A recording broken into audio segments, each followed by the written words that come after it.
Good morning बच्चों। हम पहले विशेषण के भेद यानी विशेषण और उसके भेद इस विषय पर चर्चा कर रहे थे। लास्ट सेशन में हमने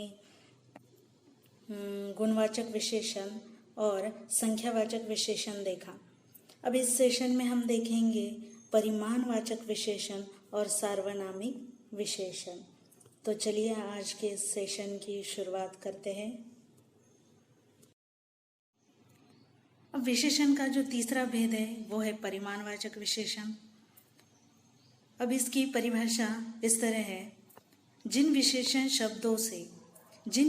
शब्दों से किसी वस्तु के माप तौल संबंधी विशेषता का बोध होता है वे परिमाणवाचक विशेषण कहलाते हैं। अब यहाँ पर नाप तौल, यह किसी वस्तु की नाप या तौल का बोध कराता है, यानी नापना, तौलना, इन चीजों का बोध कराता है। अब जैसे सेर भर दूध है, तोला भर सोना। अब सोना अगर लेना है तो हम क्या करते हैं, तोला के हिसाब से पूछते हैं। अब थोड़ा पानी, कुछ पानी, या सब धन, या और घी लाओ, 2 लीटर दूध, बहुत चीनी इत्यादि। अब इसमें क्या है, परिमाणवाचक विशेषण कौन से है, तो सेर, तोला, थोड़ा, कुछ, सब, और, 2 या बहुत, ये सारे परिमाणवाचक विशेषण हैं। अब परिमाण का अर्थ ही होता है प्रमाण, मात्रा।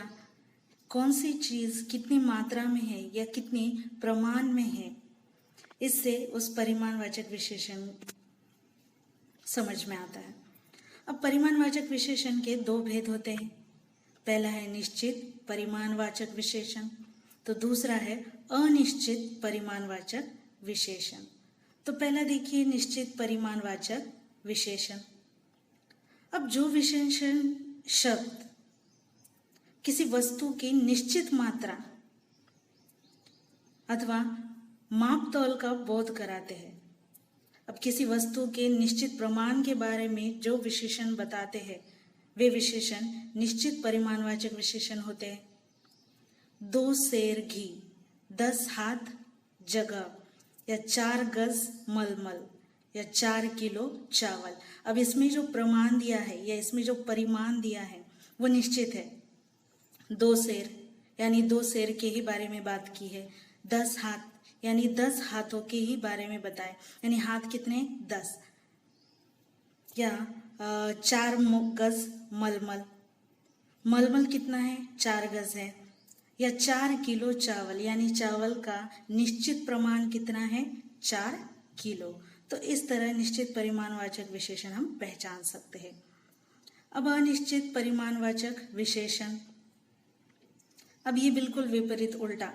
जो विशेषण शब्द किसी वस्तु की निश्चित मात्रा अथवा माप तौल का बोध नहीं कराता है। अब किसी वस्तु की निश्चित मात्रा के बारे में जो विशेषण नहीं बता पाते हैं वो अनिश्चित परिमाणवाचक विशेषण होते हैं। जैसे सब धन, कुछ दूध, बहुत पानी, इससे उसकी मात्रा का पता चलता है क्या। अब धन, सब यानी एग्जैक्टली कितना, निश्चित कितना है, नहीं पता। कुछ दूध यानी दूध की मात्रा का भी यहाँ पर पता चलता है क्या, कितनी मात्रा में है दूध, नहीं। पानी, बहुत पानी यानी निश्चित है, नहीं। इस प्रकार जब हमें निश्चित परिमाणवाचक विशेषण और अनिश्चित परिमाणवाचक विशेषण पहचानना हो तो जहाँ पर निश्चित मात्रा है वह निश्चित परिमाणवाचक विशेषण, और जहाँ पर अनिश्चित परिमाण है वहां पर अनिश्चित परिमाणवाचक विशेषण होता है। अब आगे देखिए संकेतवाचक या इसे सार्वनामिक विशेषण भी कहते हैं। अब सार्वनामिक विशेषण की जो परिभाषा है या उसकी व्याख्या है, जो शब्द संज्ञा या सर्वनाम की ओर संकेत करते हैं यानी इशारा करते हैं, या जो शब्द सर्वनाम होते हुए भी किसी संज्ञा से पहले आकर उसकी विशेषता को प्रकट करते हैं, उन्हें संकेतवाचक या सार्वनामिक विशेषण कहते हैं। अब सादे शब्दों में अगर कहा जाए तो मैं, तू, वह, इनके सिवाय, अन्य सर्वनाम जब किसी संज्ञा के पहले आते हैं तब वे संकेतवाचक या सार्वनामिक विशेषण कहलाते हैं। और एक व्याख्या यहाँ पर दी गई है, वो भी समझने की कोशिश कीजिए। जिन सर्वनाम शब्दों का प्रयोग संज्ञा के आगे उनके विशेषण के रूप में होता है उन्हें सार्वनामिक विशेषण कहते हैं। अब उदाहरण देखते हैं, यानी आपको व्याख्या समझ में आएगी। जैसे वह नौकर नहीं आया, यह घोड़ा अच्छा है। अब यहाँ पर देखिए, नौकर और घोड़ा ये दोनों ही संज्ञाओं के अलग अलग रूप हैं, लेकिन इनके पहले वह और यह आया है।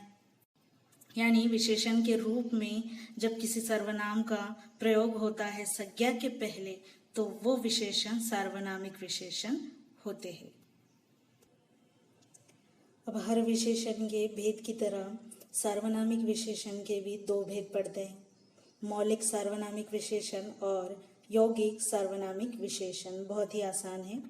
मौलिक सार्वनामिक विशेषण अब ऐसे विशेषण होते हैं जो बिना रूपांतर के, यानी इनका रूप बदलता नहीं है, वे संज्ञा के पहले आते हैं।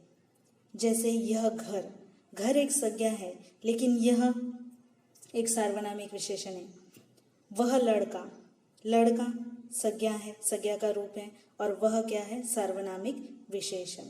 कोई, नौकर इत्यादि, यानी बिना रूपांतर के ये संज्ञा के पहले आते हैं, वो मौलिक सार्वनामिक विशेषण होते हैं। अब यौगिक सार्वनामिक विशेषण को कैसे पहचानें?